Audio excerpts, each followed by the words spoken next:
Lat B, where MMA and UFC get silly. This is the Lat B Podcast.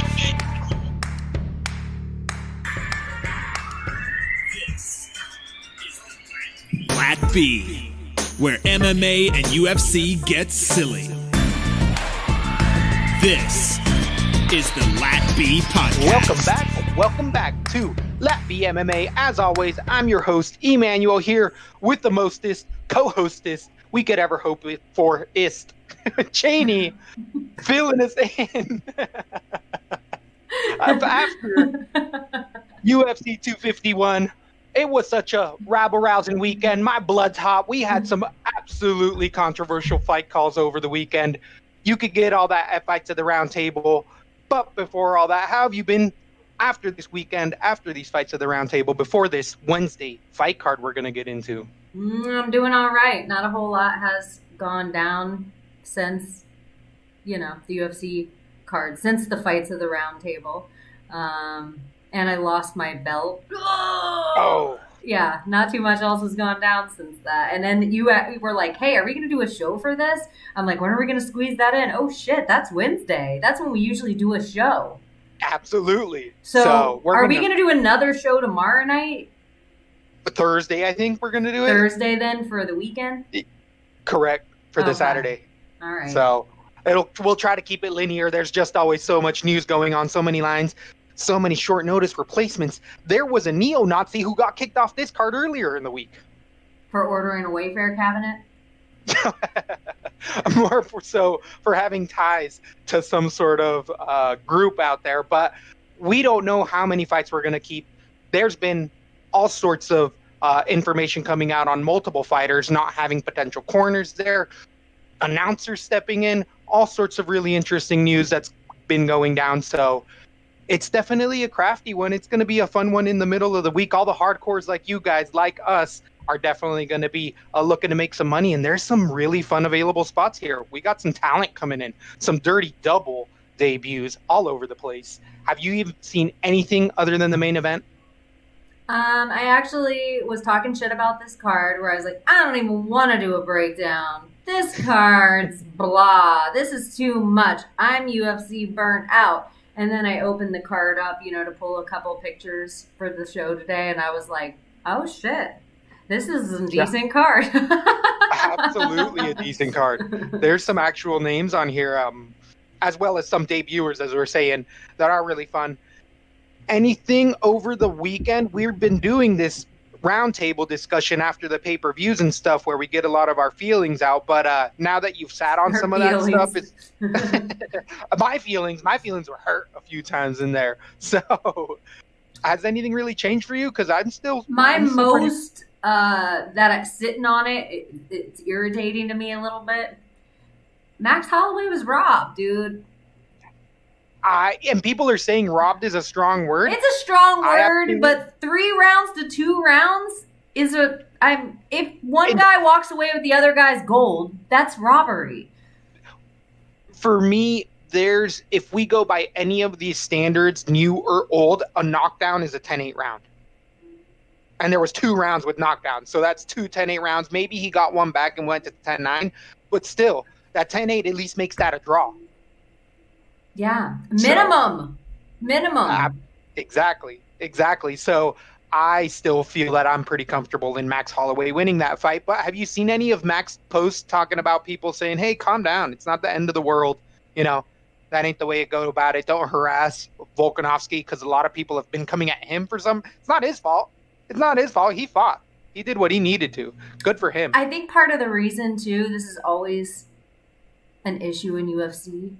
When we see Dana pipe up and chime in either way, we usually see a harsher response to whoever he pipes up about. And Dana felt like Max Holloway was robbed. And even when he sat in with the reporters, he says, did anyone in here have it for Volkanovski? Anyone? Not one of the press had it for Volkanovski. Huh. That's correct. Surprising. So when that kind of shit is already done, it kind of lets the trolls come out of the woodwork. It's almost like he took it upon himself to troll Volkanovski in front of all the press, and then they're all like, Dana did it. Dana doesn't think he won either. Right. The boss set the tone. Yeah. So the other kind of fun news that did come over the weekend that I didn't necessarily catch live was how good of a grab there Usman had. I talked about the headbutts, the eye pokes, and all of the little stuff Usman was doing, but there was a full-on groin grab in there. Have you seen any? I retweeted a few. There's some pubic hair showing for Masvidal there. I mean, that's how bad he grabbed him. Masvidal said at one point, like, he grabbed his junk, like he's been grabbing my shit. But I thought he was talking about the fake groin strike that didn't really. Absolutely not. There is a full-on hands. At Zolt tonight, if you want to see some of those retweets, I put some of those memes up because they got me. I was laughing at work today, just being like, "Woo, that's pretty clever, pretty clever, sis." You know what? One thing I did learn about the Discord is you could put something on here and share your screen. One of the cool things. So if you had like a funny thing like that or on your Twitter, I think you can share it and then show it right on the screen. You don't have to now if it's too much, but I'm just saying for future reference. Sure. So that was all of the hot stuff I could really think of was, the memes afterwards. Anything else before we get into this 12-card bout? Favorite fight of the night? Was it the Rose and Josh? That's what won it officially. I really enjoyed the Davy Grant. Then again, that was a underdog that I posted for free, so that one felt a little bit better for me. But Andrade Rose was a outstanding fight to pick. Wasn't there one more that was up there? There was a fight that's getting overshadowed over all those championship fights. Oh my gosh, there were so many good fights on there.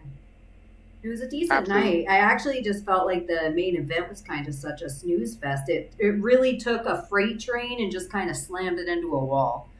That's Usman, though. We've said it before. Yeah. It shouldn't be surprising, but here we are surprised. Like, oh man, he's so boring. Nope, that's what he does.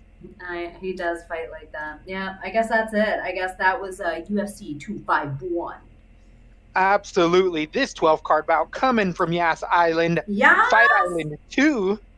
We have Calvin Kattar coming in against Dan Ige headlining this thing at $145. But prior to all that, you know how we always do it. We start from the bottom to the top, and we're going to start with a dirty double debut at 205 pounds. We have Jorge Gonzalez coming in against Kenneth Berg. Kenneth is 8-0. Yamir here is a submission artist with tons of power. Will really hurt guys and jump on a guillotine. He really likes the guillotine. He will search for it. Coming out of Norway, the 31-year-old looks like heavy hitter who likes to go forward. Fighting out of those regional scenes over there, even on the Contender Series, won via neck crank, but was overturned. I can't think of the reason off the top of my Cage Warriors type of fighter. There is some lopsided competition in here. He has fought a bunch of cans, but as far as bodied up, he's muscled up. He hits with power and has a good guillotine. He's going to be able to win a few fights in the UFC. Against Gonzalez is 16-4. The former ABC fighter has had multiple international competitions, fighting out of Mexico. He is a fun brawler. That's what he does. He keeps his head on a center line, moves forward, will eat a shot to give a shot, and just kind of trusts his power a little bit more than guys. He does have a win over Luke Barnott in a nasty hook finish, and he's done that in a lot of fights. I feel like a lot of fighters hurt Gonzalez badly. Oh, and his cardio's garbage. His cardio's literally done in like 3 minutes, and that was in his last 2 fights. But guys will hurt him, and he will almost be out and then just throw a haymaker of a right hand. But it just catches dudes. They just get so excited. In the UFC, if they did tape study, they'll really back off. And the guy who actually gave him his last loss there in a TKO stoppage was actually someone who stuck and moved when he hurt him. He never got in a brawl. He just kept kicking that calf apart, and Gonzalez really doesn't have much. He's just really a brawler with power. I actually could see the line much heavier for Berg here. I'm surprised that it's this close with the what I saw on there. But it is the first fight of the night. We usually tell you guys to stay away from these ones, but I think this is a fight that you have to have on DK. I see this being a finish. I see a finish written all over it, and I'd say like 7 out of 10 times, if not more, I give it to Berg winning this pretty decisively. He's a better fighter here. Who do you have in this fight? For my DraftKings, I am always going to stay away from the first fight of the night. The odds are always just weird. 50% of the time or more, they're wrong. Usually the guy coming in as the hot hype train ends up to be a big snooze fest. It's just relative to competition, like you're saying. I want to go with, it's racist, but I want to go with Gonzalez just because I want to pick the Mexican fighter. You're like, oh, he's just a brawler. A Mexican brawler versus some dude from Norway. Good But point. he's just a heavy favorited. I have Berg submission round 2, but I really am just going with the crowd. So this will be a stay away from me or take the advice of E. Because what do I know? That's how I'd stamp it. I wish I had a what do I know stamp. Boom. What do I know? So here on DraftKings, the debuting fighters, Berg is 8,700 at a minus 160 favorite against Gonzalez 7,500. I'm going to go 10% on Gonzalez, 20 to 30 on Berg. He maybe even 5% ultra low. Yeah, maybe we're like 2% on Gonzalez, but I am going to have one card with him in case he gets that flash knockout that he does have the ability to. But I think Berg is a guy that is going to be able to pay off that 8-7 for the Wednesday fights starting off these whole cards. See, I think a good piece of advice is if they're new to the UFC, they should not. You should never pay over 8.5 for a newbie person to the UFC. I like that rule. So I'm not going to abide by it off the bat. No, you don't abide by any other rules. I know. I always make them, and I was like, yeah. At least I own up to them. I try to be like, well, I'm telling you. So, Fight Island, there was a training gym on the beach. Fight Island wasn't on the beach like the pictures. But it was inside a kind of weird-looking octagon that gave it the illusion like it was a Thunderdome. I think it's a big enclosed structure with full AC and stuff. That was just the octagon outside is just for Training. what is that? Pictures. And not even training. I think training. it's promos. Well, exactly. yeah, it was a training octagon too. We're going to see it all weekend long. 120-degree training octagon. They're going to have dudes walking around that outside octagon on the beach nonstop all week long. You're going to see it in all of the workups and stuff. Well, just it happened in the last embedded, but only 2 fighters went out of all the fighters that I saw around it. Right. But they were all like, this is hot. Exactly, because it's out on the beach. I can't believe I haven't talked to you about this. This is what I have been doing. Everyone, I almost don't want to say anything. I want to give myself an edge. But has anyone dibble-dabbled around with UFC 4 demo? I'm the only one. I haven't got the code. What? No, it's unbelievable. I even complained on Twitter and was like, hey, what can I do? Please, I really need this in my life, badly. Give me that number. When did you complain on Twitter? I signed up for everything. When did you earlier complain? Today.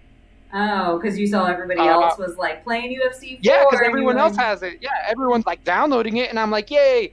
Get home from work, let me start too. And then I'm like, I can't find it anywhere, and it's like, oh, well, they got to send you a link. I'm like, you sons of bitches. Yeah, the link came in my email. And it's weird. Yeah, exactly. Yeah, it's demo. It doesn't say UFC 4 on it. It's just a number game. Oh, and I'm so jealous. It looks like there's Fight Island, like old Jean-Claude Van Damme movies. It looks like there's those sceneries, like backyard street fight. Oh, yeah. I've seen that. But the different sceneries look like Jorge Masvidal, Miami Backyard, or Kumite, like you're saying, with Street Fighter, or those kind of just different settings and street clothes on some of the fighters. But the only things that are open for the demo, you can play other people.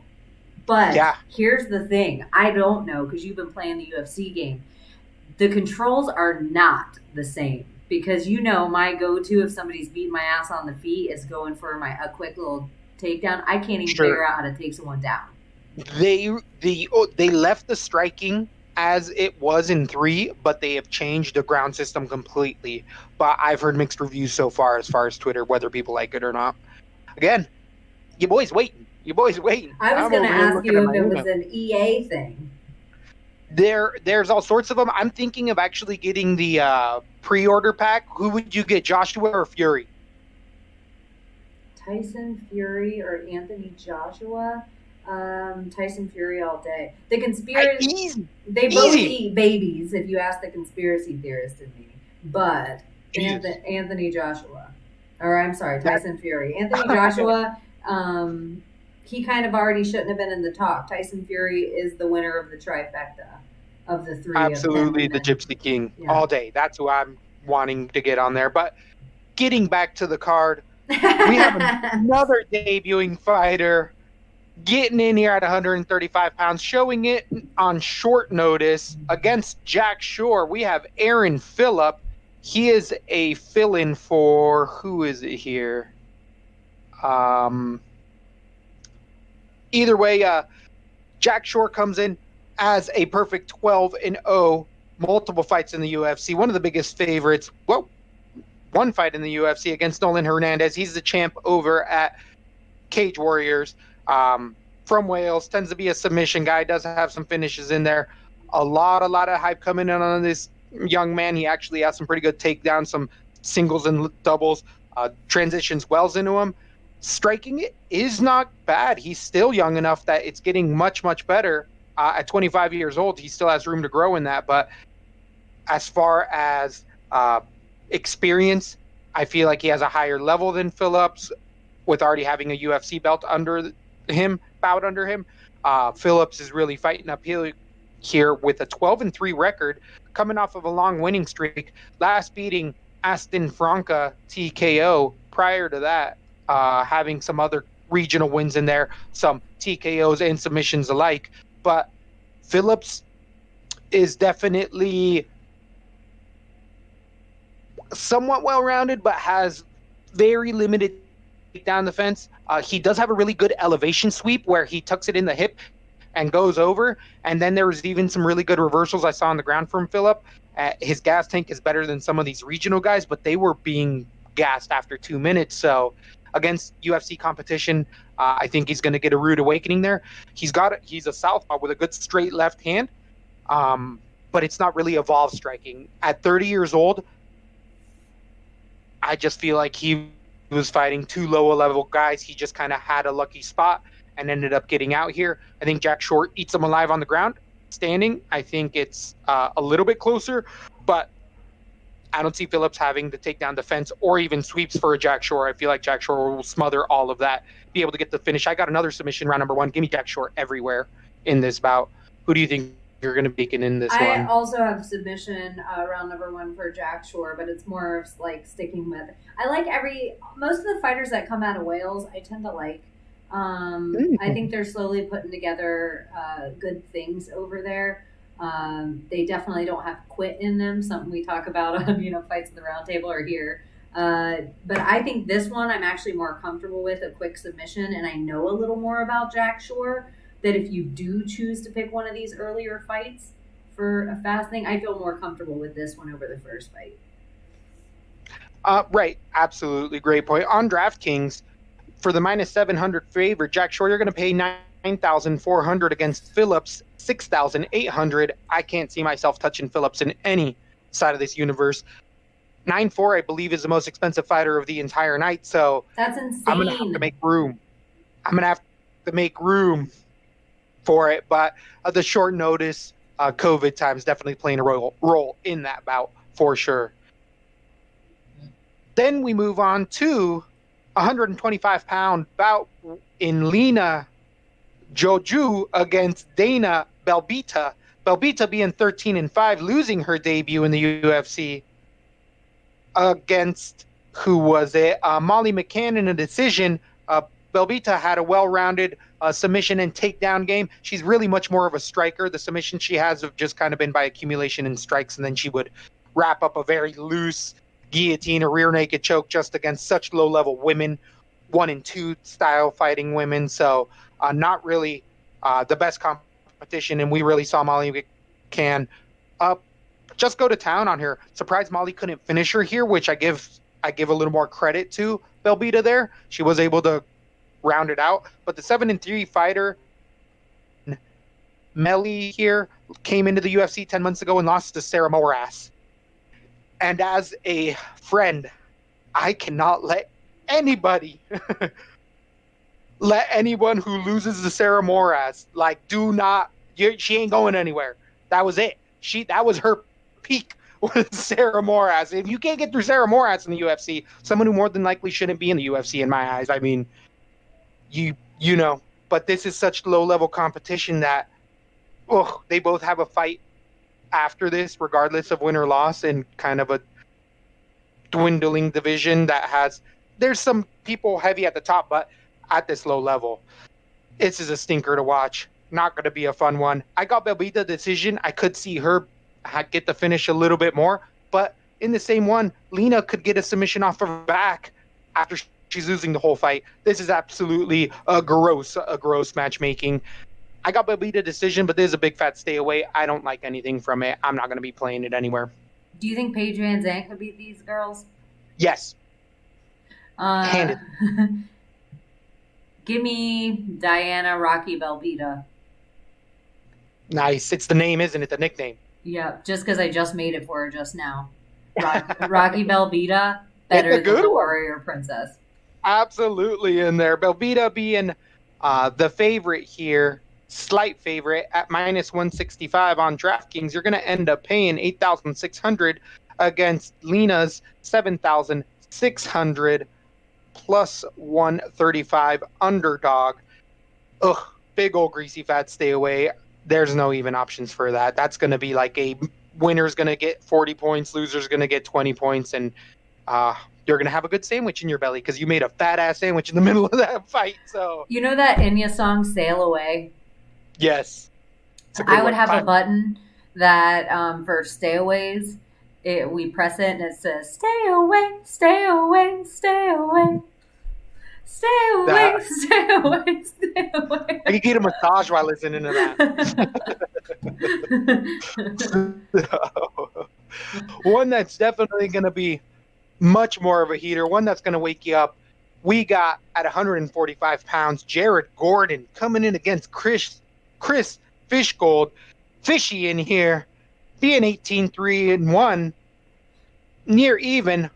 Last losing to Makwar Amirkhani in an anaconda choke. A lot how he got Dan Henry. He's using that reverse John Danaher sit, that Hermanson. I knew it looked familiar. Jack Hermanson, who we're going to see on Saturday, used that Amirkhani. They do the same thing where they sit to their butt from being on top, and people don't expect it because it's like, why would you give up position? Oh, you didn't. Uh-oh. Now all of a sudden I'm in a deep, deep submission. So, no loss there. Fishgold's got a win over Taymura or Tayless, better known as here. Lost over Calvin Kattar, but that doesn't look so bad in the long haul. The Liverpool English fighter is fighting at a next generation. He tends to grapple some more.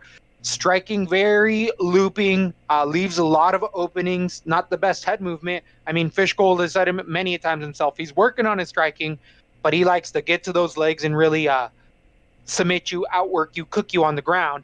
And stylistically, this couldn't be the worst nightmare for him against Jared Gordon, the long accomplished wrestler, who is essentially the better, longer grinder.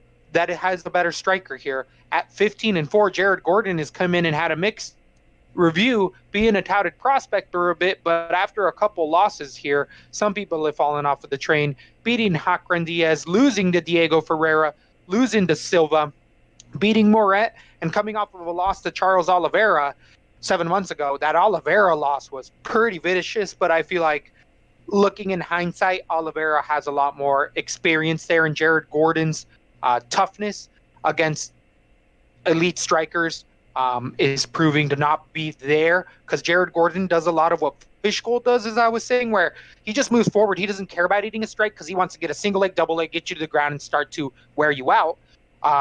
But he does have the better boxing out of both of these fighters. He does have the better movement, and just tactically, I think, throws more options in the fight. And I feel like Jared Gordon is proven, when he does go the distance, to just have a better gas tank and throw more output. Now, the intangibles here, this is such a post-COVID fight, because not only is it in the air of Emirates, they had to fly out on Monday. They didn't even know if he was going to. His coaches all had to stay home because of COVID. All of them had to stay home. Jared Gordon is without a team. He is in Abu Dhabi by himself, training with other local guys who he just knows. He's probably got a couple other teams that know his situation and are letting him roll. But specifically for this fight, one of the announcers, Paul Felder, is going to be stepping off of the announcing mic to be Jared Gordon's corner for this fight. So, because they train together at Rufus Sport. So, I don't know if Jared necessarily. What we know, Paul Felder is going to be working out with Jared Gordon, actually, when we're talking about working out. There's his partner right there. So I think Jared Gordon can just keep it together a whole lot more. If there's a finish, I think it's more Jared Gordon's side. I got a decision. I think he puts a lot of output in here, and I could see him being a little bigger of a favorite at the minus 145 spot he's at now. But give me Gordon fairly comfortably here. Who do you think you got in this fight? Does it bother you for a chinny guy to be going down an extra 10 pounds? Would against a better striker. Fishgold's not that to me. I don't know. It seems like a lot of the guys that we know as strikers, like even Charles Oliveira, is not known as a striker. It was knocking out Jared Gordon that made him known as one. Usually he's a submission guy. He had some gnarly Muay Thai when he first came in. He was always all around it. It was just that quick. Diego Fierra's not usually a knockout guy. He's usually a grinder. And they're all about 155. Amarkani, after what he did submission-wise, it doesn't mean, but submitting Daniel Timur, whatever. The loss to Calvin Kattar doesn't look so bad, or Calvin Kattar right now doesn't look so bad. I just really, I like Fishgold a little bit. I think he's a weird underdog. This is more of a how much I don't like Jared Gordon. I just don't trust him. He's one of those fighters that I consider a head case inside the octagon. I think his game plans go out the window sometimes. There's something not UFC caliber about Jared Gordon. And it's still yet to be seen with me with Fishgold. So maybe Jared Gordon will find his weight class. Maybe he's taken too many short notice fights and he's regularly 145er. I don't know. But I definitely didn't like that. So Fishgold definitely doesn't have as much power as those 155ers. But I feel like Jared Gordon's going to have 10 pounds less water around his head. And I don't even think Fishgold's going to become a knockout artist after this. That's how everyone's going to sell him. So I have Fishgold knockout round 2. The slight favorite, minus 145. Jared Gordon is going to be 8,300 on DraftKings against Fishgold 7,900. Average points for Fishgold here, 70 or 47 points. Average points for Gordon, 71 points. I have him in a decision. At 71 points, Gordon's not going to pay off that 8,300. So I'm going to go light in the paint on 10%. I'm going to go 0 on Fishgold here. But I'm going to go, 10%. 10% of my cards. And I'm going to probably stay in that like 15 card range. That pay-per-view didn't work out so well with that Ozdemir linchpin. Oh my gosh, you're so right. For me either. It was the thing that kind of cost me in the night. Something else, if you're a person that you could give or take weigh-ins, I will tell you, E is so right with the Yas Island, the short notice fights, the COVID, the people popping, their corners not going, flying all the way to Abu Dhabi, like a 16, 20-hour flight some people are doing. So I think weigh-ins are more important than ever before with all this going on. And one of the fights in particular, who was it that I was so shocked? Oh, Aldo. Aldo versus Jan. Aldo looked like he easily was a 10-pound heavier fighter in there. Yeah, he looked thick in there, but gassed, unfortunately. But the people who did miss, we did have a couple missers last week, being Pava and Mello in there, and it didn't work out for either of them, both losing their fights. But a little insider info here, Mr. Anonymous throwing down the knowledge, saying Dan Ige supposedly going to be in the corner of Jared Gordon in this fight, and then fight later on in the night. We've seen the Pettis brothers do that before. I believe a couple other fighters. Dan Kelly may also be a former fighter who coached early and then fought later on. So, interesting fact. Do you think that's going to play a role, having kind of a ramshackled corner for Jared Gordon? Well, it could be we always like to do all or nothing type things. So then it's like, do you go Gordon, Ige as your stack, or do you stay away from both fighters? I love that, because if we would have done a stack or a stay away last weekend, it would have worked out great for us as well from the two camps. And I can't think of them off the top of my head. We both had great weeks last week. Our picks were a little different. Our linchpin bombed, but we both went 10 of 13. And that was 10 of 13. It would have been 9 of 13 if Holloway would have got that victory that he deserved. And why not the trilogy? Because I'm also a person that can say Volkanovski won 4 of those 5 rounds, easily 3 of the 2 rounds against Holloway the first time, unarguably. So, but this time, how could you not go with the exact same? Did I absolutely say that was going to be a closer, more controversial fight, and say it was going to be 3-2 either way on our breakdown for that pay-per-view? Probably. It was my spot on. I'm saying it was yes. Say yes. Just please humor me. Yes. I loved the way that Max Holloway's body looked. He looked like a whole different dude. Something was off with the way he looked in the Dustin fight, and then in the following fight against Volkanovski, he just looked chubby, like he didn't take something seriously, or I don't know. But anyways, Jared Gordon. So then we move on to a light heavyweight fight where we're going to have another dirty, disgusting double debut in Modesta. Is Lance Bass fighting? Baccaras coming in against Andres Michaelis. That was decent. The Greece fighter. I heard them both today and practiced them. And dang, reading them. It's always reading them at the end. It's like I heard it said before. The Spartan in there though, Andreas, 12-3 fighter, really likes to wrestle, get it done in there. Hold on, I'm getting my merds mixed up because these are both double debut fighters. Interestingly enough, okay, so it was Andreas is much more of the wrestler, likes to get into the ground. I can sing. I can kill a minute if you need to look for something.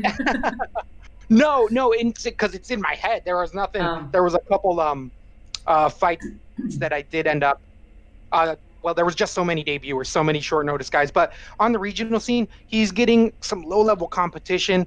There was Fortuna in there that he knocked out, who's a former UFC fighter.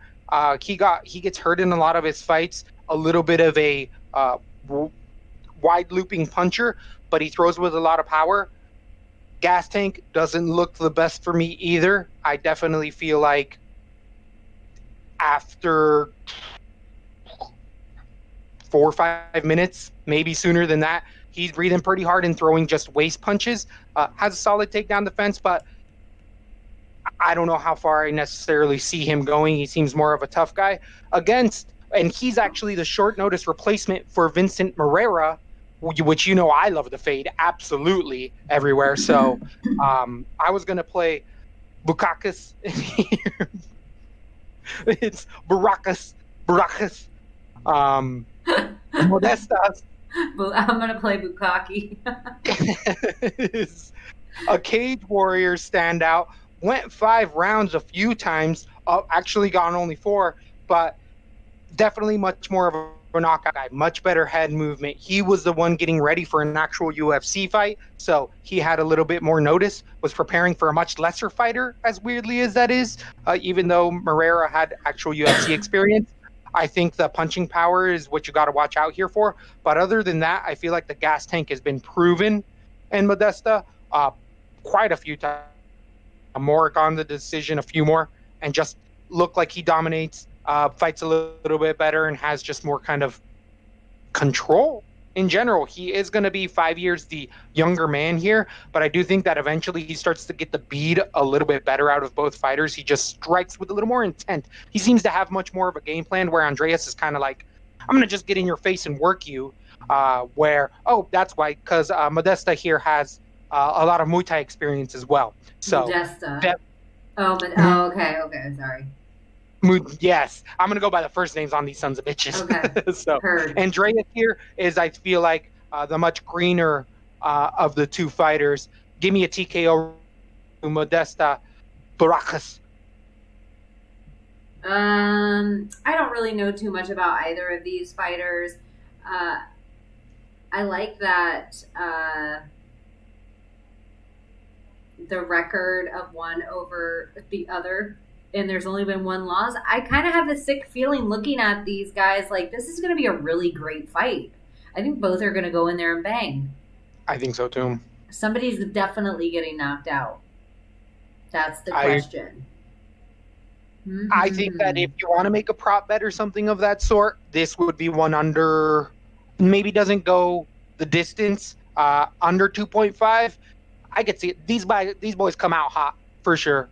I don't know anything about it. Bukaskas is favorited, and you pick him. So I feel a knockout. So Lance Bass, Michailidis, I'm not even going to try again. Andreas. That was not bad. It's Michailidis. Yeah, Michailidis, I believe they pronounce it. They just the short notice and everything. He is only traveling a really short distance to get there. Well, both guys aren't traveling too bad. Give me the favorited guy, but I'm going to stay away from this fight. I don't know too much about either. Minus 230 favorite. Modesta Barakas is 9,000 even against Michailidis is 7,200. Short notice replacements, not getting too much love here for that big spread here. I'm going to go 10% on Modesta here. I'm going to probably be I'm going to go like 5%. As you're saying, it's going to be a finish. One of these guys is going to finish. I just think it's much more likely that Modesta is the one finishing the fight here. Because it's the Wednesday card, I'm probably just going to play maybe some main cards only. People you know? Yeah, just in the main. And it's the middle of the week. This is like the third fight now where I'm just like, gosh, I don't know anything about either of these guys. Where I don't feel like I could make a good enough pick. So I don't want to bet money on that. Me personally. I would say save your money till the weekend. Definitely going to be all sorts of fun spots all over the place to be able to have shots or not in there. But as we go on the card, at 145 pounds, we have a sneaker in here with Ricardo Ramos coming in against Lerone Murphy, the lesser Murphy. This is a brother situation. Is he related to Eddie? To Leon Scott? Eddie Murphy? No. He's Edward Murphy's brother, isn't he? Edward. Am I thinking of Leon Edwards? Leon Edwards? Oh, I'm thinking of the wrong. It's because you called the last guys by their first name. Oh, not sure. So, Murphy here is an 8-0-1 fighter, getting a draw in his debut in the UFC against Zubaira Tukhugov, which a lot of people didn't expect something like that happening in there. The perfect 8-0 fighter has gone to decisions, can knock you out, good striker, great explosions. Gas tank, not necessarily that bad. I feel like he can go a hard 2, in the third round, he does definitely slow down, but he's still young in his UFC career, so there's a lot of room to improve, especially after his debut against such a tough fight. I think a lot of people are really looking forward to this young man, and he's a sneaky guy in the division who has all the potential there. He's just still green, and he's coming in against a veteran in here, and Ramos being 14-2.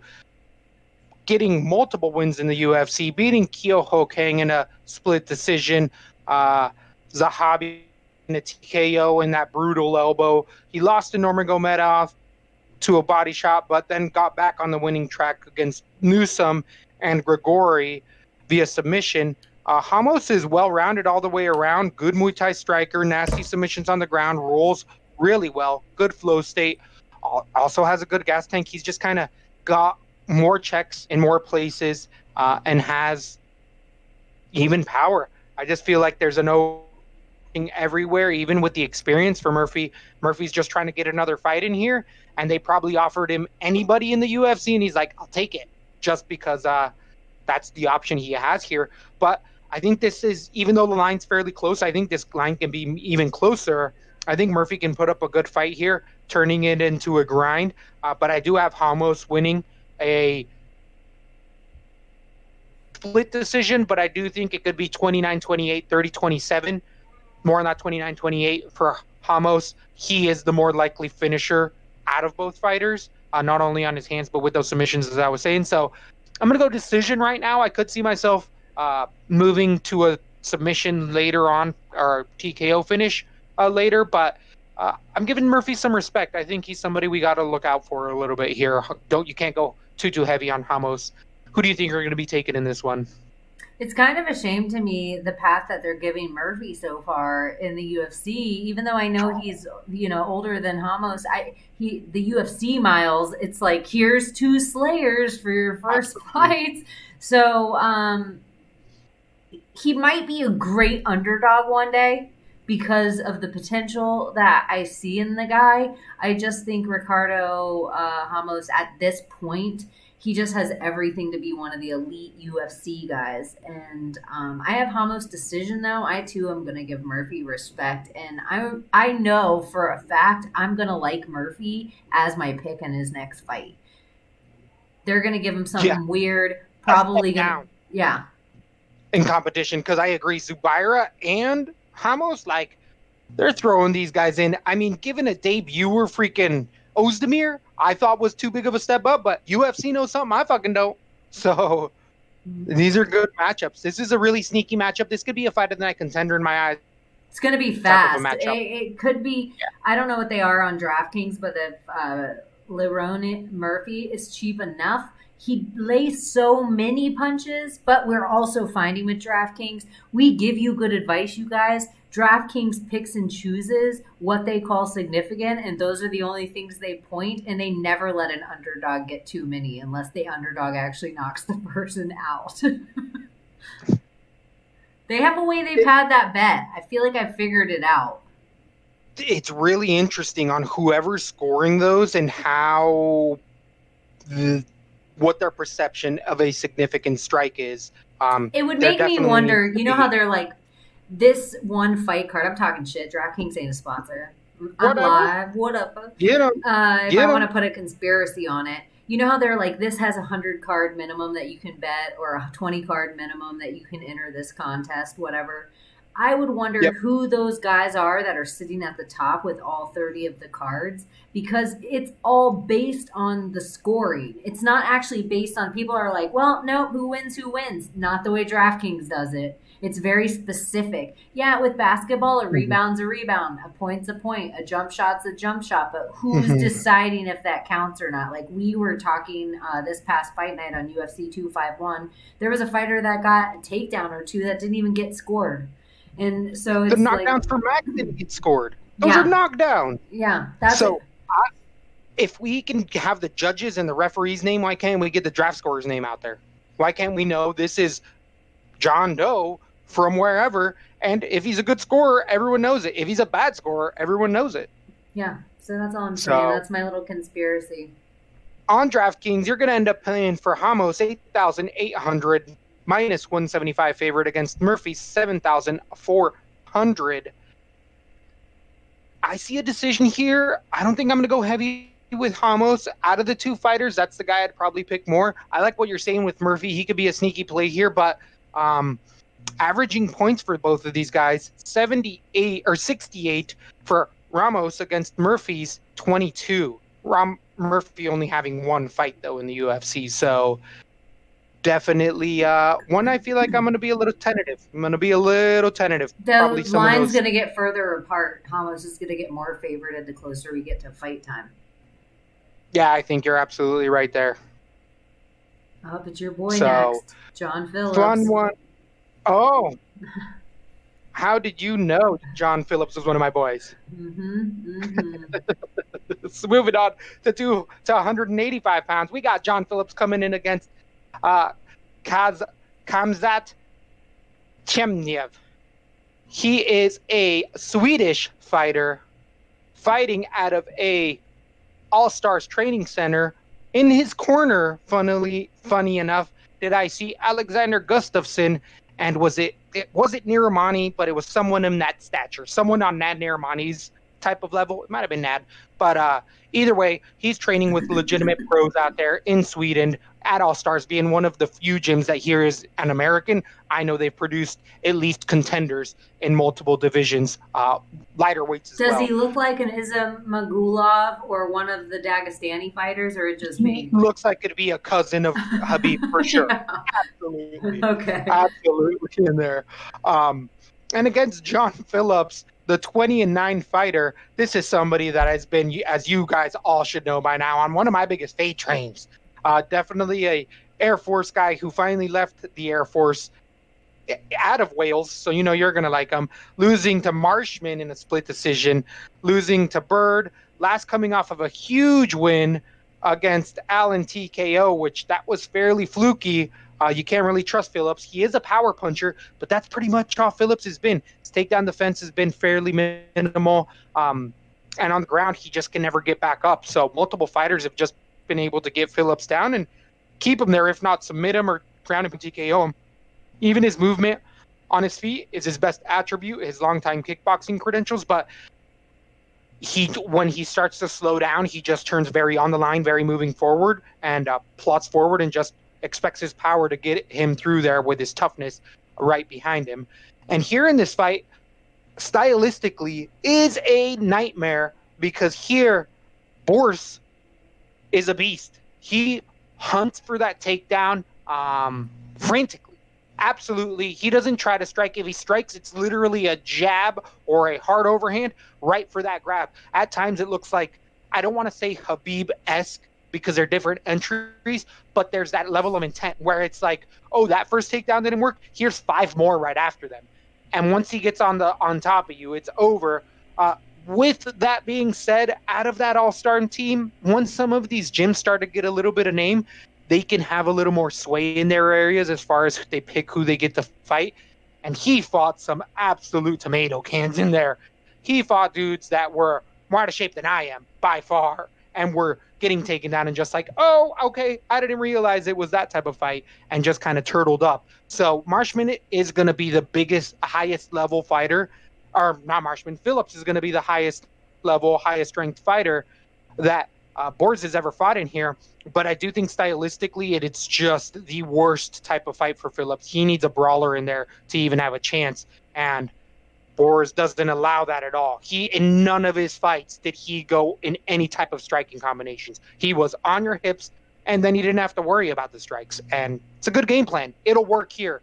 Moving on, once we get some takedown defense, it's going to be a different game. So I got Chimaev everywhere. Everywhere. Give me the big favorite debuter in this fight. I'm going to stay far, far away from this fight, but I'm going to go with Phillips. I'm going to go with knockout round 1. I just think the caliber of people that he's going against is far superior than anyone that Chimaev has gone up against. And I believe Straight Blast Gem in Ireland can prepare him at this point from how easily he was submitted, against Charles Bird or Kevin Holland. Jack Marshman and him. I know Jack Marshman isn't great, but it's still the best Jack Marshman that we saw that he went up against. And he made easy work. I think I like John Phillips as a huge underdog for his fights, and I don't think anyone knows anything about this other person for them to be 4-1 favorite. Like, what was his weight class he was fighting at? What's his height? What's his reach? That All Stars gym has a big reputation in Europe because of Alexander Gustafsson and Nardiev. I know everybody loves Ali. I'm going to get hate, but I don't really care. I never have seen Gus, this person that everyone talks about that's so amazing. I never met that guy. I never got to see it. So I don't, that if Gus is the highlight of the gym. And not that he's not going to make easy work of John Phillips. I'm not a huge favorite of John Phillips either. I just am like, who's this guy? Who's he fought? I'm looking through his record. I'm like, what's Brave fighting? Yeah. And he's fighting guys with, like, teeny little records too. The 8-0 record guys, you're like, 8-0, and then you watch the tape and you're like, that guy's not even in shape. How the hell is he 8-0? It's crazy when you watch the tape. But he's doing what you're supposed to do to those guys, and he's smashing them. So I figure he's going to go, like you're saying, for the takedown. He's going to get caught with a nasty uppercut in the first round, especially if he does it right away. If that's like his go-to right away, always, no space, right away, he's going to get caught. Ooh, I like it. Knockout round one, but I'm going to stay away from this fight because what do I know? I only know about John Phillips, and what does that say?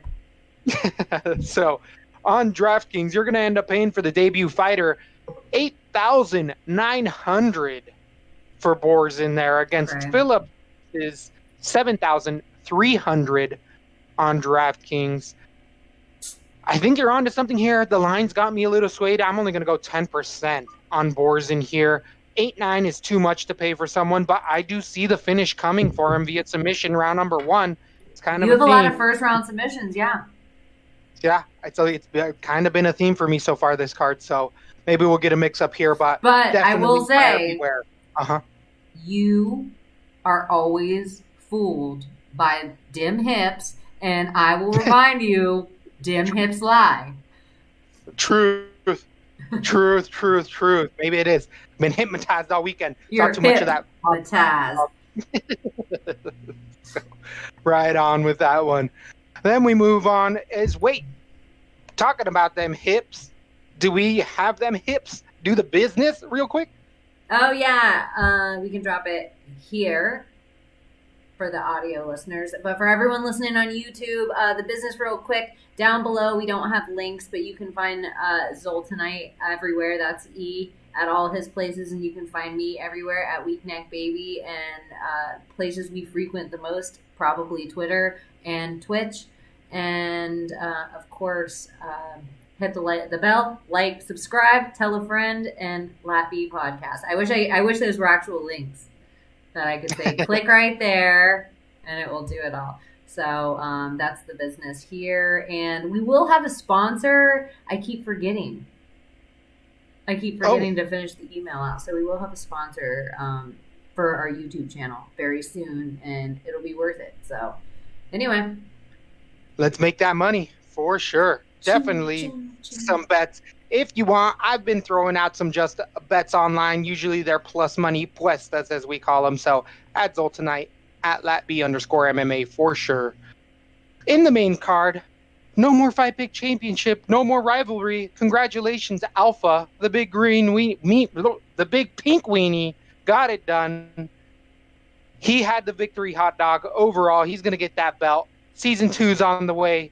It's going to be revamped scoring so Lat-B doesn't get screwed out of another belt due to the scoring. So it'll be home here with us soon. But the main card must move on. What we're probably going to be playing a little bit more because there is much more depth in these fights. A lot of guys we're going to tend to know of in here. And one of those fighters is going to be Abdul Razak Al-Hassan against Nurin Lazin at 170 pounds. Got those names. What's up? Woo! So, Lazin in here, 9-1 fighter. got into the UFC because he was fighting at Brave where he lost a decision, but he actually had one of his friends see Dana White in Las Vegas. His friend said, "Hey, Dana, look at my buddy." And he showed him the highlight reel on YouTube that I'm sure I watched. And he murdered a bunch of snow cone vendors. And Dana White's like, "Okay, where does he live?"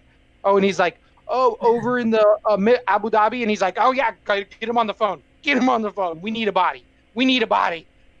So he's definitely making his UFC debut on ultra shaky credentials in here. Again, the tape was very rough, very loose, wire, brawls a lot in there, minimal takedown defense. I believe the only fight that he's gone out of, I believe, the second round, went to a decision and he lost that. So it just shows you his gas tank isn't that good if he's not able to get these journeymen, these tomato cans out of there early.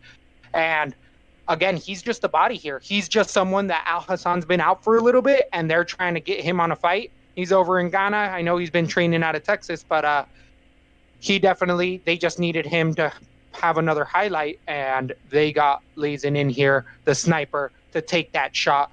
Al Hassan had a little bit of a tricky past because he actually had sexual assault allegations come up against him, and there was a lot of negative media that he came in his local town, as well as MMA Twitter was dead to rights. He was guilty before proven innocent by far, and those claims were absolutely false, and he proved it.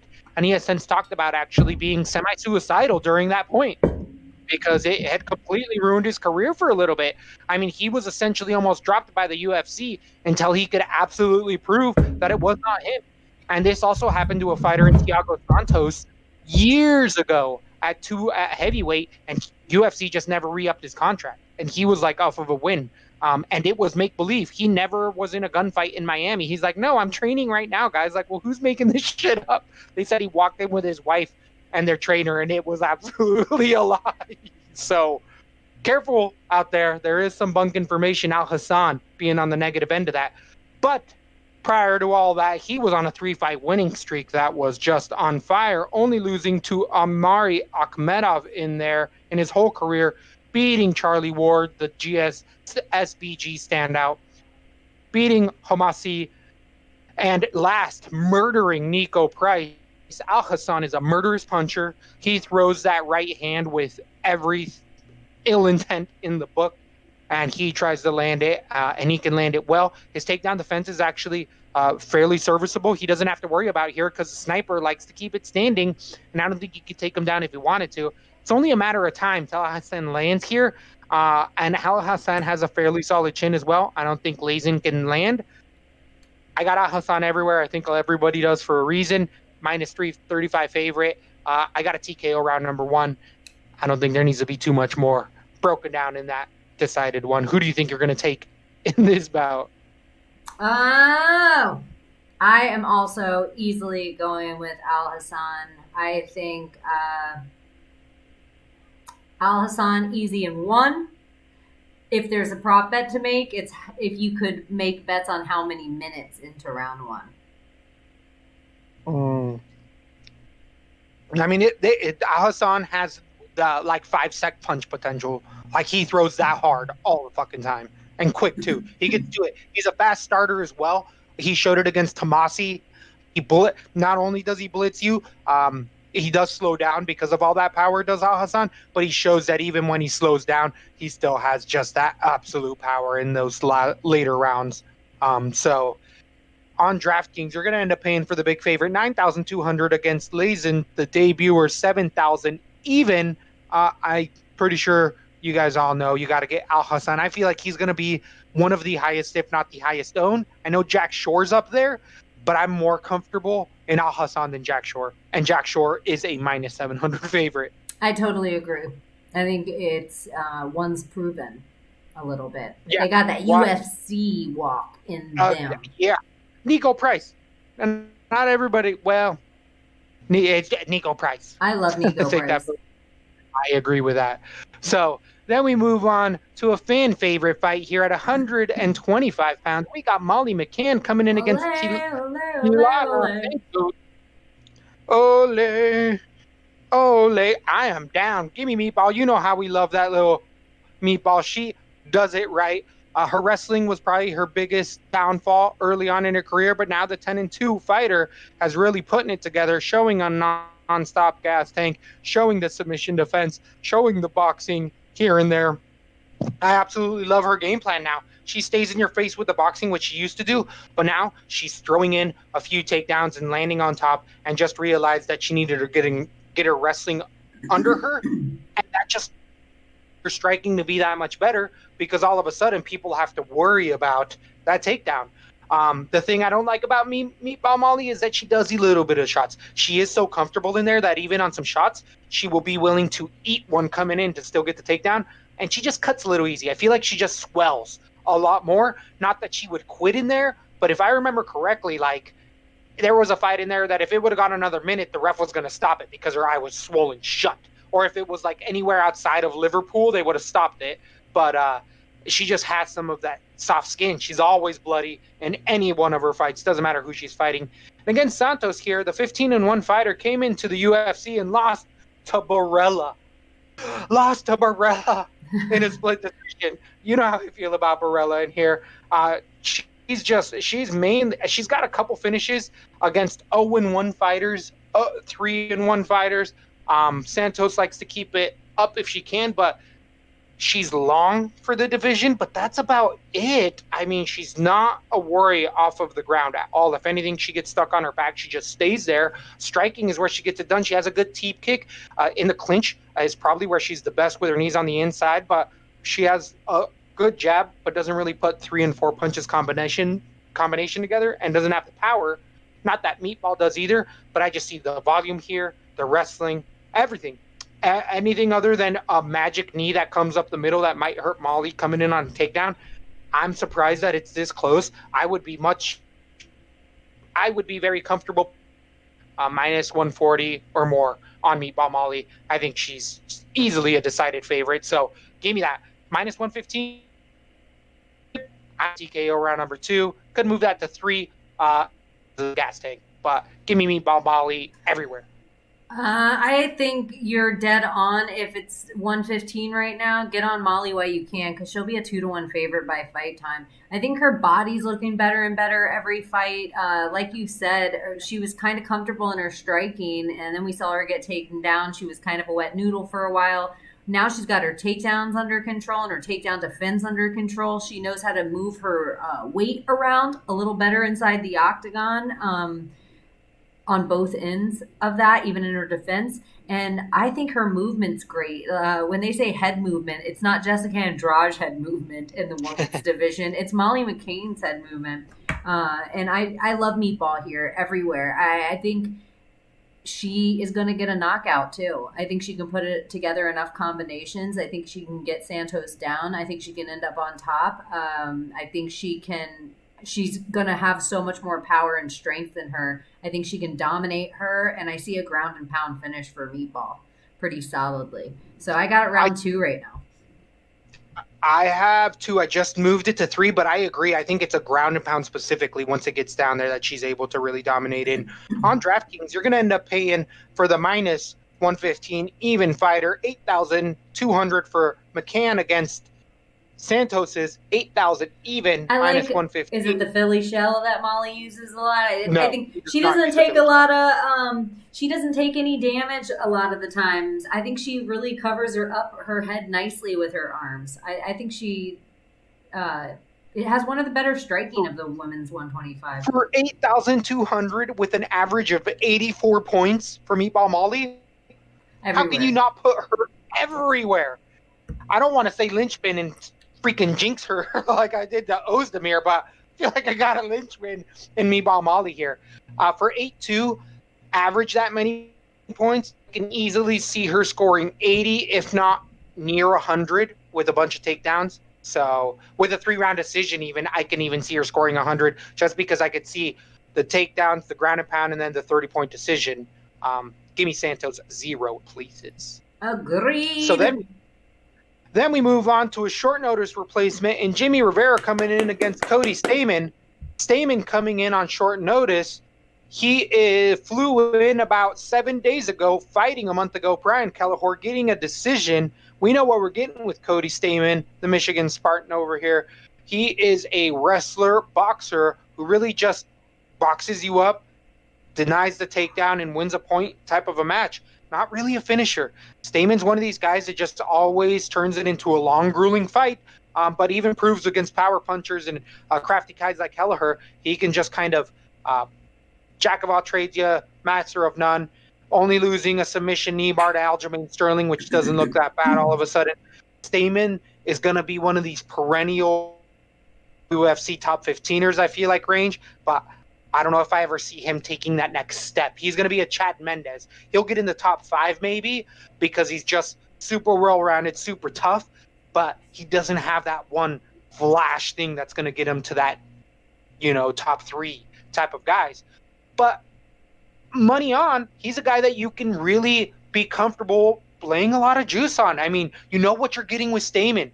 Great cardio, great IQ, great takedown defense, and great strike. So not a bad decision here against Jimmy Rivera, a 31-year-old longtime veteran of the UFC. The 22-4 fighter has come off a 2-fight losing streak a year ago, losing to Jan in a decision. Prior to that, losing, but getting wins over some marquee people such as John Dodson in there, losing to Marias in a nasty head kick, beating Thomas out of LeMayda in a decision. The Tiger Schulman fighter likes to strike as well, but has used his wrestling in the past. I feel like they're mirror images of each other, and I know that Rivera is only a year older, but I feel like in fight years, Jimmy Rivera is in his 50s to 60s, and Stamann is still in his mid-30s, if that makes any sense as far as where they're at and just the tolls we've seen. I feel like Rivera's just shown much more wear and tear, and Stamann is still just chugging along. An intangible where things that I like to incorporate that maybe not everybody looks at right now that we've been seeing a lot lately with these short notice guys is they're like, damn, well, I just did a 5-month training camp because I never stayed out of shape. And guess what? My recovery, I just wasn't able to pull the trigger once I got in there. Stamann's in that position for me. Going 3 hard with Kelleher in there a month ago, I don't know if you have enough time to really recuperate, go over, get the time change, because this is going to be on again. At that 2 a.m., it's going to start the fight card for them real time. So short notice at that. He didn't have a full training camp. He's coming here with bloods and guts. I got Stamann right now, but I can see myself going Jimmy Rivera, controversial 29-28 dirty split decision. Give me Stamann right now, split decision. If this was on a training camp, I'd have Stamann all day. I actually got the slight underdog here. Give me Cody Stamann. We got to see weigh-ins. I'm really tentative on this fight. Who do you think you're taking in this 64% of Tapology right now is Cody Stamann as well, out of all the people that have predicted. So it looks like other people see what you see. I don't like that it's so quick, short notice for Cody Stamann. But the weird thing about Jimmy Rivera is we haven't seen him fight for over a year. He did fight against Peter Yan, and look what we're seeing of Peter Yan. He's the champion now.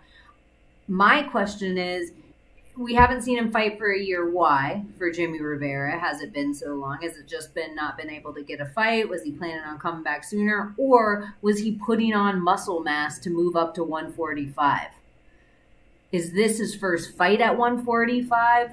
In which case, I kind of love if a guy is moving up in weight, they don't do it quick like the Max Holloway style, because it is about that muscle that you have once you're up there. So I'm just really curious to see these guys face off. And is it just like Jimmy Rivera took it on short notice because it's at 145 and he had no worry of making the weight cut? And that would worry me too. In which case, I will say Jimmy Rivera is the faster guy. If I'm not worried about a knockout coming from either guy, I'm going to give more points to the faster guy here. I think Jimmy Rivera is going to have better hands. I think Cody Stamann has better takedowns in wrestling, but I'm not really worried about a submission for Cody Stamann so much. I feel like if he doesn't feel power from Jimmy Rivera, he's more likely to even keep it on the feet. Right now, I have Rivera decision. I could see changing it if Cody's a beast at weigh-ins. But I don't you know how I always am with the 10 pounds up or down. It always makes me nervous, especially for these smaller guys. You're absolutely right on there. Excuse me. That's something that I got him for weigh-ins. That's one that I'm going to definitely have to be waiting on to see what both of those guys look like at that weigh-ins. On DraftKings, you're going to play for the slight favorite in the plus or minus 125 favorite. Stamen 8,400, Rivera 8,400 against Stamen 7,800 plus 115 underdog. Stamen's a high scorer normally, isn't he? 74 points average, 75 point average for He's Stamen one against of those comfortable. Rivera. He's kind of there with Meatball Right. with me. He's gonna get that. I don't see him getting finished. I don't see him getting finished either, even if he loses due to this gas tank issue I have. I think that might arise with him. When he does start a gas, he's a good staller. He can just sit back and wait a little bit more. The average points for 8,400 for Rivera, 57 points. The level of competition, actually, it's pretty high for Stamen as well. He's been in there long enough with a lot of these new dogs, so Yeah, I like Stamen a lot here. I think this is a dog or pass to me. Absolutely. So give me Stamen. I'm more comfortable with the decision on Stamen the more I'm looking at it. Again, Wayne's is going to be the ultimate call there. So fun one. Then we're on to the co-main event of the night. Your boyfriend. Ryan Benoit coming against Tim Elliott, the 10-6 fighter. Benoit is on a win one, lose one streak for a while now, losing to Ali Tang in a split decision, beating Mkhitaryan, losing to Moreno, beating Siriano, win got him in a submission. Long underdog is Benoit, big power puncher coming out of Texas. Benoit's one of these guys that just is never out of a fight. Even if he's losing, Sergio Pettis, all of these fights, if he's losing them, he just has the type of power that will completely change the game in there. And when he gets knockouts, they are out cold. He definitely has the ability of putting people out hard. That Ali Tang fight didn't look so good 6 months ago. Really showed that ring rust, and Benoit talked about the ring rust really getting to him coming off of injuries at 30 years old.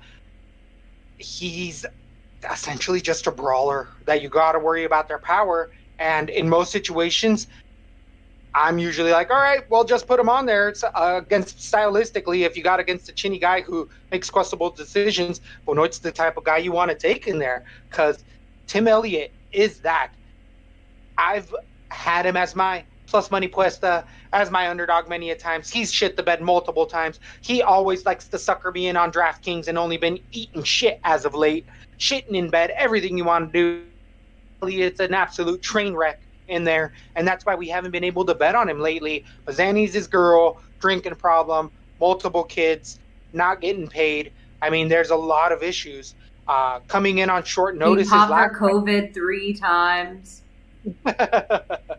Freaking, who is it? Roy Val in his last fight a month ago here at Lab B, I was like, not only can you not trust Tim Elliott, but like Roy Val's got a legit shot. Sure enough, Elliott was so gassed going into 2. Threw a lot of output in there, but that's kind of, he's lived by the sword, died by the sword. He used to have a much better gas tank, but all of these intangibles have really allowed that gas tank to diminish, and he really needs that in this fight, because if he can't get Benoit out of there in those first 2 rounds, Tim Elliott's going to fucking crash. He's going to crash hard, and Benoit has a type of power to finish you in that side control, land those heavy shots striking.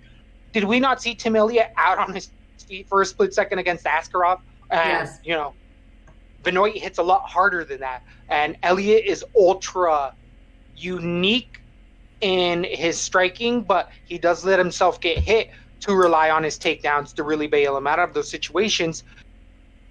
So this is a really, really interesting matchup, only because Benoit gasses, so does Tim Elliott. Tim Elliott is he's already lost and been kicked out of the UFC. He's already come back, but on a 3-5 losing streak, he knows he's getting his walking papers. And one of the only fighters that I know for a fact has been there for over 2 weeks is Tim Elliott. Dana White 2-3 weeks ago posted like, oh, look at this in Abu Dhabi and they're fucking training in the heat. And it was Tim Elliott and James Krause doing pad work out in the middle of the day. So if Tim Elliott's been away from Vegas drinking and doing all that and just training, fuck, we got a prime Tim Elliott on our hands. And that's the absolute nastiest. That's when he can throw all those submissions and volume and be his most dangerous. Whew. So this fight has got me shook. Absolutely shook. I don't know who to go with here. It's a damn near even fight. You always have a hard time with Tim Elliott because you know he has the entire skill set to be one of the top guys, at least in the top 10 dudes in the division. In his head, he's a head case. Fight IQ. Yep. Benoit, do you think it's a desperation move that he's moving down to 125? I do have to see weigh-ins as well. He was a fairly muscular, thick guy. That's 10 pounds at the smallest men's division, and he loses his last fight, and to me, that's like, oh, I'm losing here. Let me try it here. And so if he was the faster guy, like, he is definitely going to lose a little bit of his power coming down, but he's going to lose all of his speed coming down. That's what I think.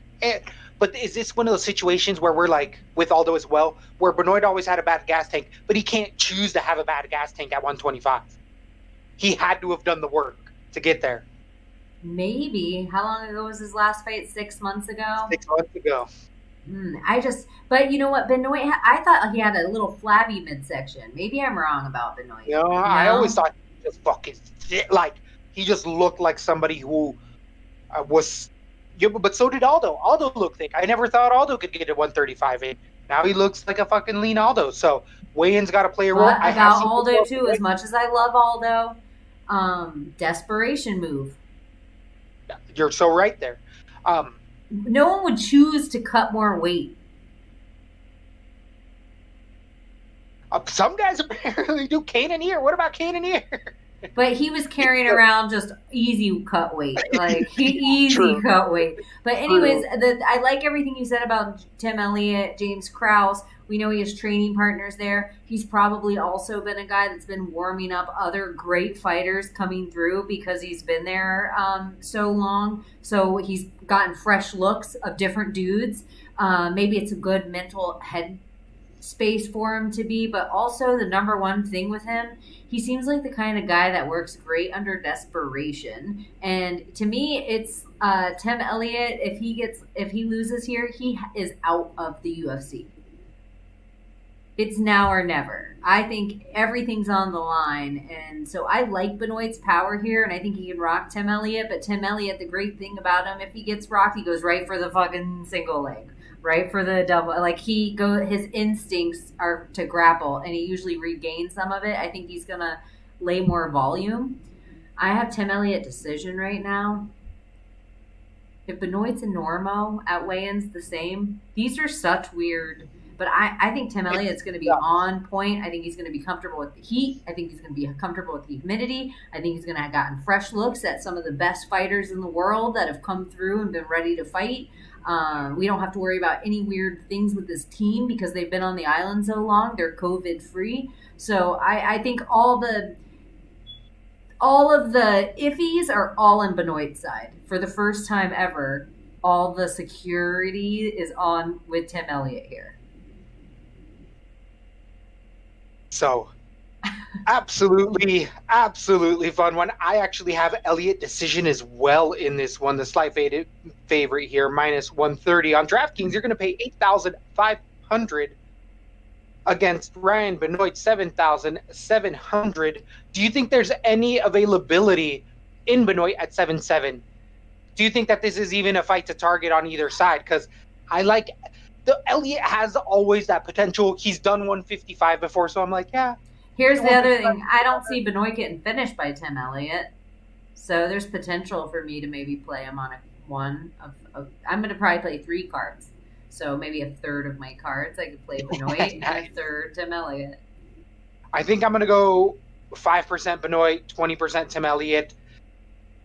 I think I'm going to go fairly light on this one. I like a lot of other finishes in other spots, but I always got to take a shot in with Tim Elliott. Always. Everyone When I listening actually knows. Yeah, exactly. We all know some of your fighters. We both have them. I'm gonna go low. And it's always a bad call, and I've been off of Elliott. I bet Royval. This is a different spot. We got to see weigh-ins. Been watching that Instagram game lately, so maybe that's swaying me a little too much there. Then we go into the fight of the night contender. I mean, this is a perfect main event type of a fight bout. We got Calvin Kattar, however you want to say it, against Dan Ige, Dynamite Ige in there, being a manager on the side. Both of these guys being managers on the side. I feel like Kattar finally stopped that.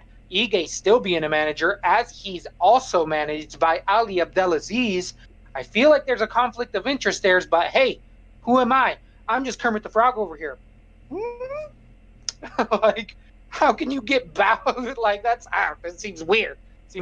So I think he has so many fighters, it probably happens frequently for him. I think he manages like 275 fighters on the UFC roster. Ali Abdelaziz? Yeah. Oh yeah, it's quite a few now. But a lot of his guys usually do well. They usually have. It was about to be Usman Burns. There's a reason for that. Absolutely a reason for that. So here in this 145 smoke show of a bout, we got, again, just two guys that are up and coming. I feel like Ige's the one who's really taking the big step up, as do the lines, I guess. I've been a long time fan of the AKA fighter here. Edson Barbosa, last winning via split decision a month ago, is definitely his most high-profile fight, beating Bektic in a split, Aguilar in a decision, Henry in a submission. Dan Ige really just showing his takedowns and his top game has really come. I'm saying bullshit. Dan Ige's roster of the people he's fought, I would say, are better than Kattar's. Oh, I don't think so. I think Kattar has a higher. Bektic, Barbosa. Yeah, Jeremy Stevens is been done for a little while. I love Jeremy Stevens, so that's where he's all the hype from that. And then Zabit is still to be determined because everybody knows you just got to make it through about 8 minutes with Zabit. And then the rest of the fight was Kattar's. That's why he was so hot coming off of it. So I love Calvin, but then Ricardo Ramos been beat for a little bit. Everybody talks about it. Your sister-in-law called me. We talked about it. No, Fish Gold. Look at what you just said about Fish Gold. Truth. So then if we go through Dan Ige, I feel like Barbosa, everybody would say he's a slayer, and he looked good in the fight against him. Mirsad Bektic, he's over a 50-50 fighter by far. By far. You would pick Bektic in a lot of fights.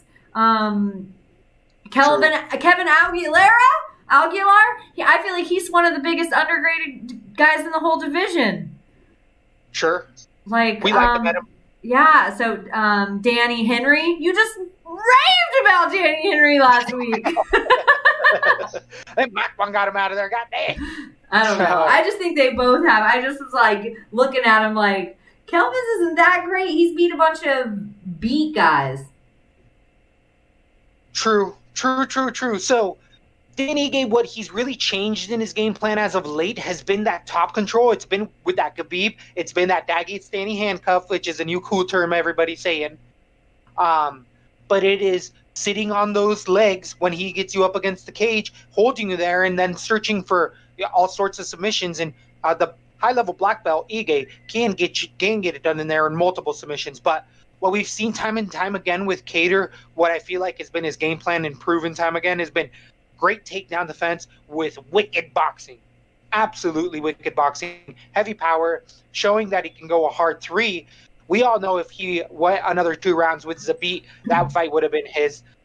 So in here, I think that Kattar even Ige has better single legs. He's got better takedowns in those transitions. I still think Kattar has good enough takedown defense. It's been proven solid enough again, and he does enough work to the body that he's going to slow Ige down enough that eventually it stays up striking. That's a tough uphill battle, though, and for minus 325, I think that people are too confident in Kattar here.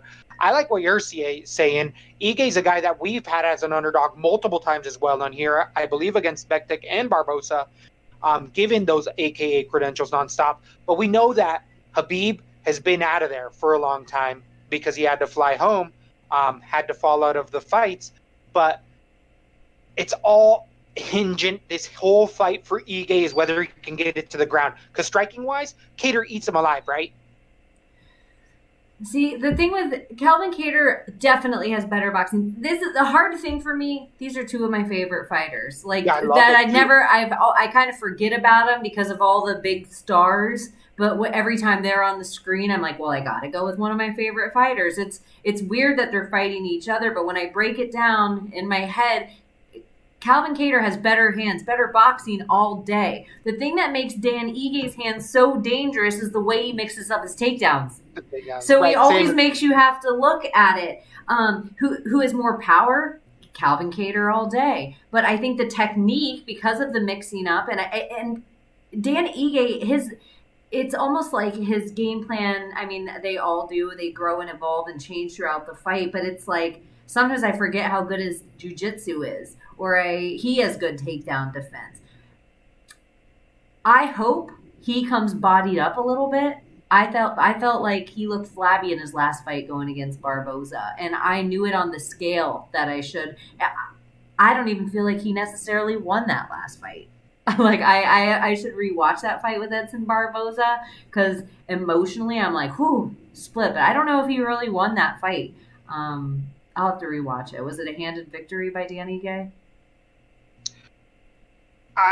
It was a split decision, so not handed. It can't be by the split decision. But I mean, standard. you and me decisions. What did you? I thought he did enough to win that Barbosa fight. Sure, I was surprised that they gave it to Barbosa in one of those because Ige just kept landing those takedowns nonstop. But we all know that's what you got to do to Barbosa, and he doesn't have the best takedown defense. And I love the way that Kattar looked in the 4th and 5th round with Zabit, but I still will say They never went. In the 3rd round, he looked really good with Zabit, and everyone said, oh, if it was longer. But I still think Zabit's a little overrated. I feel like he might turn off in there a lot sooner than we think he turns off. I think Zabit, the way he throws together his combinations and stuff, if he could do that for even a real 8 minutes of a fight, homeboy's deadly. But I think Dan Ige is a better striker than Zabit. Ooh, I don't know about that. I think Zabit's one of those weird guys like Yair, where it's like wacky punches and throws and spinning kicks and elbows. But I think just consistency and it's Dan Ige for me. I got Dan Ige decision on this. I think that's where Calvin Kattar, he had a guy that was he felt it in all their clinches, that from the 2nd round all the way into the third, that he was slowly taking the fight and getting the momentum. I don't think Dan Ige is going to give him that kind of look. I love it because I'm in that boat. I feel like there's multiple intangibles. One of them being the 5 rounds. Neither fighter has gone 5 rounds. I do believe maybe Kattar has a couple 5-rounders on not a couple, maybe one 5-rounder on the regional scene, like the LFA scene, wherever he came up out of. Ige, I don't necessarily think he's gone all 5. Maybe he's gone 5 once as well in his career, went into the 4th. But either way, both of these guys in the UFC uncharted territory. So the other thing with Kattar, I will give him credit for here. I think looking at his other loss to Moicano, like I would give Dan Ige the advantage over Moicano too. I like Dan Ige better in that fight. The losses that he'd had, I would have Dan Ige versus Zabit and Moicano. But the thing I will say about both those dudes, they're long as fuck. Where I think Calvin Kattar is a guy that takes advantage of his length normally. So not being able to use it in those 2 fights specifically, I could say Zabit and Moicano are like 2 over 6ers comfortably. Where Dan Ige does not have that advantage. That would be the thing that I would say that they also had over Calvin. It wasn't technique. I like Calvin Kattar striking to be more consistent than Zabit. I just think Zabit's so crazy and long for the division. It's rough. He's almost a guy, he's unnaturally there. That is the exact same way that Moicano looks to me. His height is unnatural for the division. So I like Calvin Kattar striking there too. I just think he might have a problem with longer guys, in which case he will not have a problem getting through on Dan Ige. I'm going back on what I just said. So I love it. I think this is a lot closer, as I'm saying, than the lines have it. I'm surprised that Kattar's this big of a favorite. I would be comfortable with minus 150, but that's still half of what this is. People are throwing the bank on freaking Kattar here, and Ige has real shots, especially if he's able to get this to the ground. If he's able to get this to the ground, and even putting a prop bet Ige via submission isn't crazy out there. That's definitely going to be plus money, and that's the way for him to get it done in there. I think, though, it is going to finish inside the distance, but I do think they get into those championship rounds. Give me Kattar, TKO round number 4, could move that even all the way to number 5. I'm going to be playing both sides of this right off the top. I think I could definitely play even a stacked card of one of them, especially if they do that championship one where you can play the Captain's League on DraftKings. Interesting with our stacks. Do you have any inside baseball on travel with these two? I've seen Ige over in Abu Dhabi at least 2 weeks. No, he only fought a month and a half ago. I know I saw Ali Abdelaziz pictures of him, and I thought they could have been overseas. But how does his passport still active? So I might be lying there. So Kattar, I don't know when Kattar got there. I have not seen officially his dates, and I'm pretty good on that. It's at least 6 days because he has to have a limited quarantine period in there. But it's an absolute close one. As I was going to say, the controversial stack. People are very one way or the other on these stack positions. And as we told you guys last week, there was a potential stack in that fight night. And that stack made it on the winning championship. Every winning championship had Volkanovski, Max Holloway. A fight we told you guys here, if you're going to stack any of them, stack this fight. This one has the potential for both guys to land at such a crazy pace. And it worked out for a lot of people, winning that Millionaire Maker with Max Holloway and Volkanovski being on that. 5 rounds plays a role. It's going to play a role here. They are a little bit spread because of that line. So it's going to be hard to stack these guys for me at 9,100 for Kattar against Dan Ige 7,100. But I do like Ige in this spot. I can go 30% Kattar, 20% Ige. I think Ige has a lot more upside even in a loss if it's a decision to a lot of winners that go to decision earlier on in the night. So I'll go 10%, 30% Kattar, 10% Ige. DraftKings wise. I'm definitely going to stack. My highest card last week was the Max Holloway Volkanovski stack. The thing that and it's still my highest scoring card, barely cash back where it's like change, but the Ozdemir, my linchpin too. Right. I can't even just lay it all on you by any means because I'm like, I might even have said the word, we should make it our linchpin. But this one I definitely will stack because once you get into the levels, the reason I put max is once you got down to those 7,000 with your money left over, you look at them next to and you're like, Paige Van Zandt, 2 people I never heard of before are Max Holloway. You know, it's so you're like, oh, easily Max Holloway. So that's the exact thing that's going to happen to Ige here. You're going to get down to those bottom level guys and be like, who else do I feel comfortable spending money on? He's at least going to get in the worst case scenario. He has a great chin. I actually am more worried about a finish for Dan Ige. I think he probably has a soft body, but those Hawaiian guys have no quit in them. No quit. I got my Hawaiian shirt on. So, yeah, I like the stack there easily. Maybe not on all the cards. Definitely not. I could do it on 2 of them. But both guys, I could see Ige being a lot of salary relief for me in a lot of other spots. If I'm not I could see just putting Ige, because if he doesn't get out of there in the first or so, I mean, he's going to definitely be able to accumulate points. Both of these guys average 80 points, 80 for Kattar, 81 for Ige. So the value there is Ige all day as well. Line's off. Line is absolutely off in this fight. It is much closer than they have it. So the value's there on Ige. It's going to be a fun one. We're going to have an even better one on Saturday. We're going to do this again all on Thursday. Talk about all our fights.